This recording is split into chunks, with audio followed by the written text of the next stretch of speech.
Chapter 33, Halloween. Halloween in San Francisco is a sight to behold. There are parades, but the real action takes place at night in the bars. The Funhouse this year would be no exception. Each time, the event grows in both scope and attendance. Thus, when a shirtless Egyptian god, wearing nothing but what amounted to a short skirt and a jackal mask appears, he draws little notice, other than the stray comment of, "Cool costume, dude." Anubis doesn't like this new place. It's not the Earth he remembers. The late October weather is cool, and the wind causes him chills. He tries futilely to transport himself back to the ethereal plane, but has no luck. He concludes that the portal is closed. Might as well make the best of it. He would find mortals to amuse him while he waits for Set's anger to subside. Or perhaps he would perform a deed that would ensure his return to the underworld. He would find and kill Apollo himself. The sun sets early here, he notices, or more likely, its rays vanished behind these tall structures, monuments the like of which he has never encountered.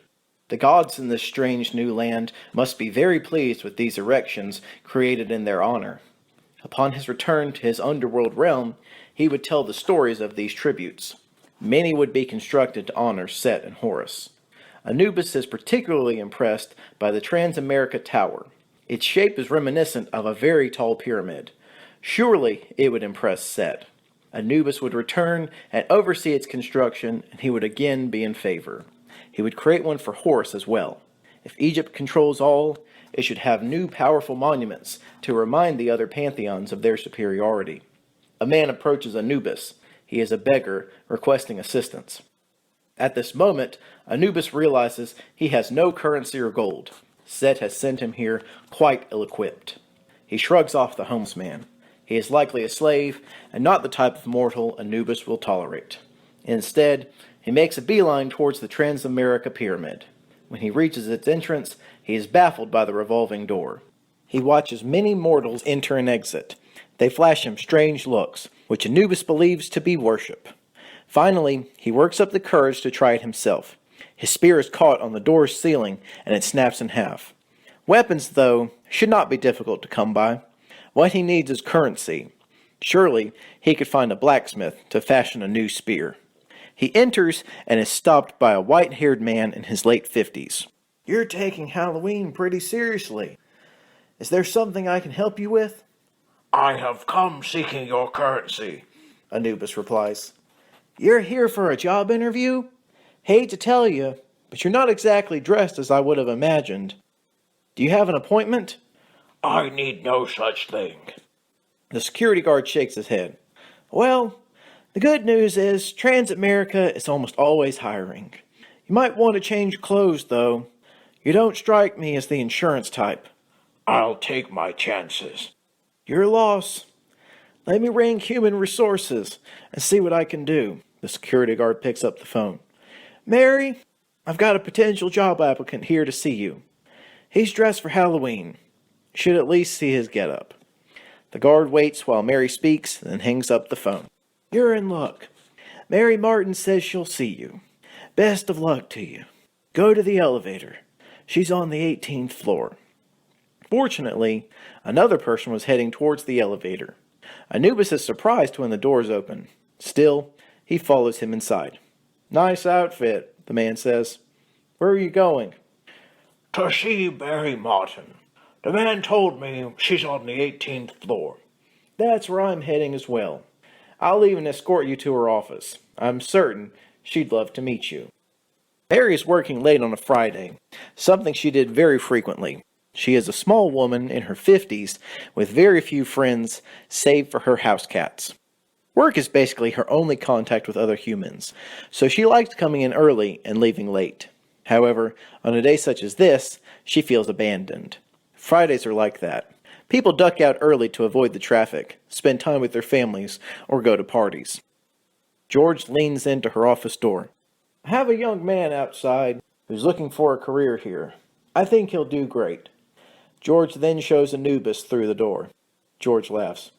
"Have fun, Mary." Mary glances up at the shirtless, jackal-headed Anubis. Needless to say, she is stunned. She looks for George, but he has quickly departed. Good thing for him. As head of human resources, she could write him up. She puts on her best professional face that she can muster under these unique circumstances. I'm Mary Martin.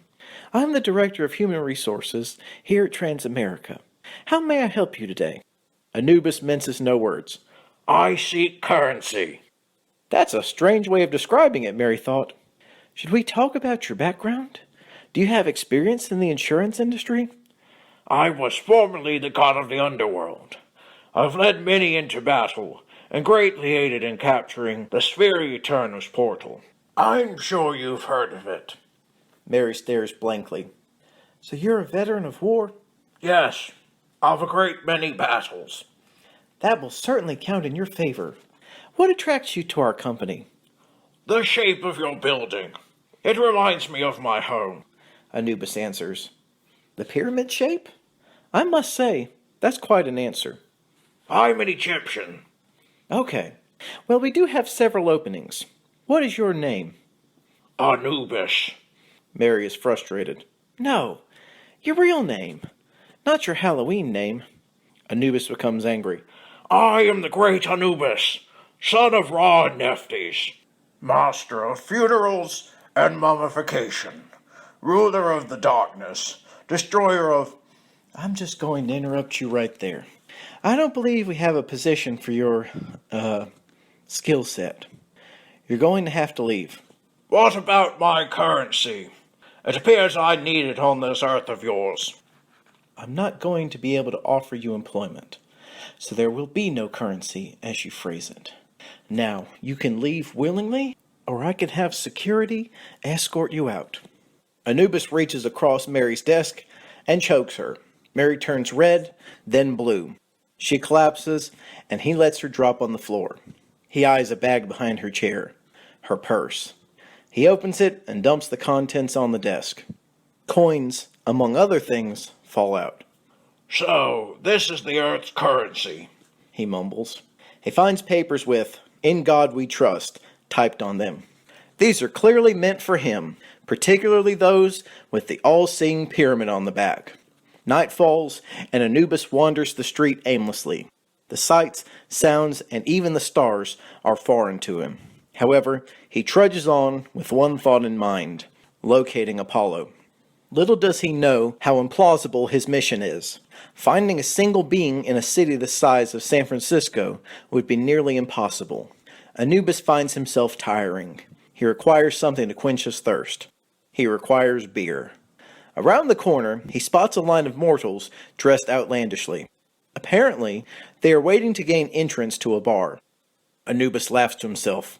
He is the Egyptian god of the underworld. He waits for nothing. He bypasses the crowd and cuts in line at the front. Despite the protests of those behind him, the doorman takes one look at his garb and waves him forward. Beneath his helmet, Anubis is smiling. That is one mortal who will not be buried to his waist in ice upon death. More strangely adorned mortals are inside. House music blares through the speakers, and it hurts his ears. But he is an immediate hit with all. Everyone loves his attire. I love how creative you look, a girl dressed as Lady Gaga shouts over the music. It's art, really. Appears very authentic. Anubis nods politely, although he didn't quite hear her. Can I get you a drink? She asks. That he heard. Yes. A beer, please. Unfortunately, Gaga can't hear him either. His voice is muffled by the mask. She reaches to take it off, and he smacks her hand.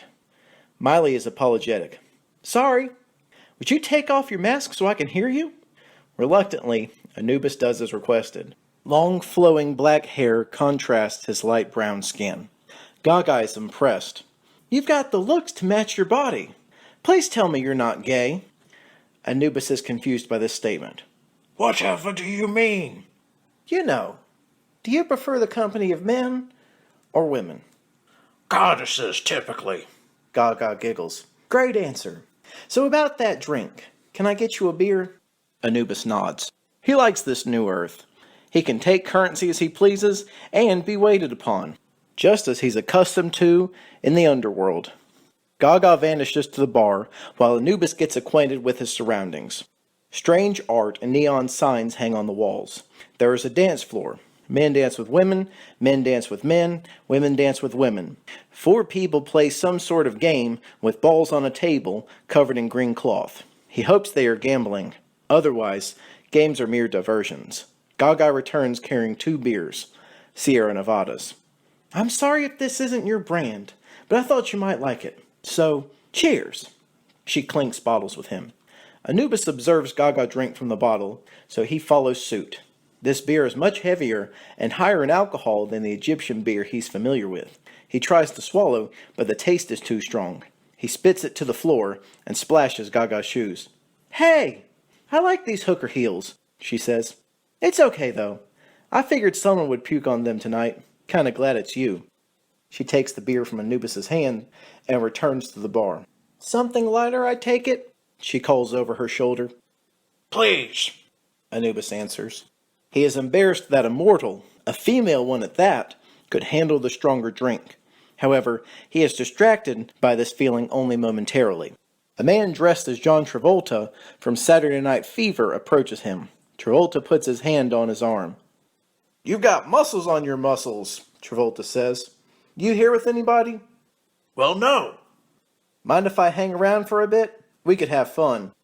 Gaga returns from the bar, this time carrying a Corona Light. She hands it to Anubis and gets territorial. Back off, Vinnie Barbarino. He's with me. Travolta laughs at her. Barbarino? I'm appalled by your lack of pop culture knowledge. I'm clearly dressed as Tony Manero. You're not exactly a walking IMDb, are you? She prepares to lecture Travolta. Maybe not. But I do know that... Gaga realizes she doesn't know the Egyptian god's name. What's your name again? Anubis. Right. I do know that he prefers the company of goddesses. Travolta finds this hysterical. Oh, so you're a goddess now. Maybe I could be a god. He might like that as well. Anubis interrupts this spat. One cannot become a god or goddess. Can you even fathom a world where that would be possible? Gaga and Travolta look at each other. What is he talking about? Travolta mouths. I don't know, Gaga mouths back. This seemingly silent interaction confuses Anubis immensely. Did I miss something? No, Gaga says, but I think I'm going to leave you with your new friend here, Ta. Travolta walks away without so much as a word. Anubis now stands alone in the center of a place he hates and drinking a beer that he hates. One thing he knows for certain, Gaga and Travolta would be buried to their necks in ice.